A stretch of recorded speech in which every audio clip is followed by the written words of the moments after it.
I'm showing up every day. I'm not missing days at work.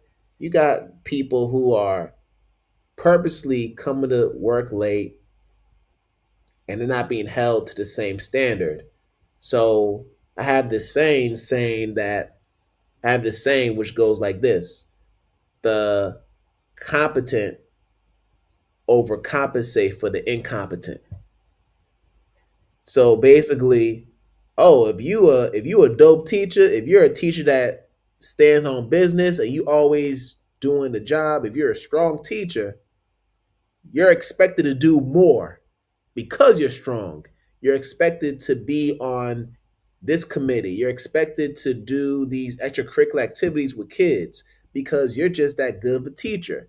You're committed. So what ends up happening is people see that you're committed and they start to exploit that zeal. Yeah, it's interesting that you're talking about this because this is another thing that Dr. Smith talked about on his episode, which is, we'll just keep going and keep going and keep going. And when he talked about how to support yourself from experiencing racial battle fatigue, how to take a break, he talked about taking care of self.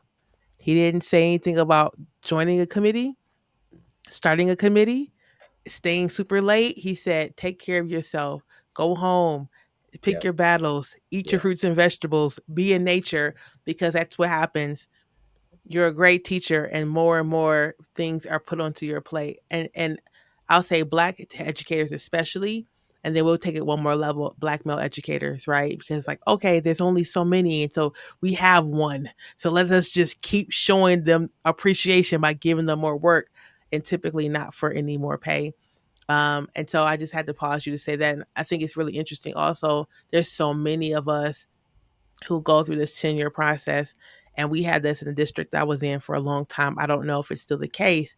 Yeah. And people have to feel this need to wait until they're no longer tenured or no longer on probation or probationary before they want to say anything. And that's just Hmm. so hard, right? Yeah. Because that whole time that you're waiting, understandably so, you're stuffing down the harm that you're seeing that's happening to our students, happening to other educators, happening to yourself, to administrators. So yeah, I know that you're definitely not the only person who've experienced such harm and had to decide, like, should I say something?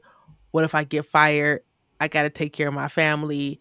Let me just wait, right? And that's so hard for folks to do, and understandable that people make that decision to do so.